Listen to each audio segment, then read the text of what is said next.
The land on which MIT and WHOI rest is the traditional unceded territory of the WHOI nation. We acknowledge the painful history of genocide and forced occupation of their territory, and we honor and respect the many diverse indigenous people connected to this land on which we gather from time immemorial. And the reason we wanted to start with this statement is that as we imagine the future of oceans, we acknowledge human progress over tens of thousands of years that have led us to this moment. The purpose of this conference is to blue sky the future of oceans and accelerate convergence toward impact. Let us tell you the story of how we got here. 6 months ago, the state of Massachusetts imposed a lockdown due to COVID. And during that time, Seth and I started having regular virtual meetings to brainstorm how we can collaborate. Because we come from different fields, we quickly realized two things. The first was a challenge, where we realized that our disparate disciplines do not speak a common language. The second is an enormous opportunity for impact if we could get together and create bridges between our fields. So when we became aware of the NSF Convergence Accelerator, we realized that this is the ideal opportunity to create bridges across our communities. As you will hear shortly from NSF, the Convergence Accelerator aims to accelerate convergence and impact of youth-inspired research. Because of this, the success of this conference may lead to significant funding, similar to past topics, which have received more than $50 million already. So we reached out to NSF, and they agreed to give us seed funding for the conference. And when we announced it to our communities, we saw enormous excitement, which reinforced our own excitement for creating bridges. So how much excitement? In less than 3 weeks, more than 900 participants from 400 plus institutions have registered to attend. On this slide, you can see a small sampling of the logos of these institutions. From our over 900 registrants, we are joined by academics across many different fields, from multiple government agencies, from industry, foundations, and NGOs. We also asked our registrants to indicate their interest, and we've seen a wide range of interests spanning marine ecosystems, sustainability, ocean tech, robotics, ocean observations, and more.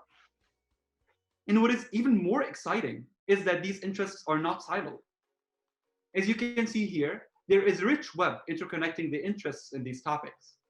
Here, the size of each bubble represents the number of registrants who have selected each topic, and each line shows topics commonly selected together.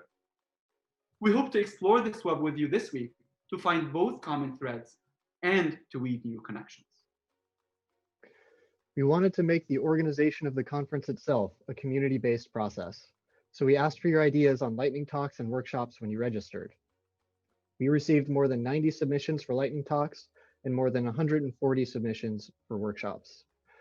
We analyzed these submissions to identify common threads and exciting ideas. Over here, you can see word clouds corresponding to different submissions. There was a lot of excitement and interest around a wide array of topics, including data, observations, plastics, climate change, and human implications. From these, we selected 19 presentations, which you will be hearing from today in our Convergence sessions, and we have selected 4 broad workshop themes for Wednesday. And we want you to engage with the speakers and with each other. If you're on the webcast now, you can see the Slido right below the video, where you can ask questions and take polls. We have a poll right now asking you how excited you are to participate today. Josh, can you please activate the poll, and we'll take a moment to let you all respond.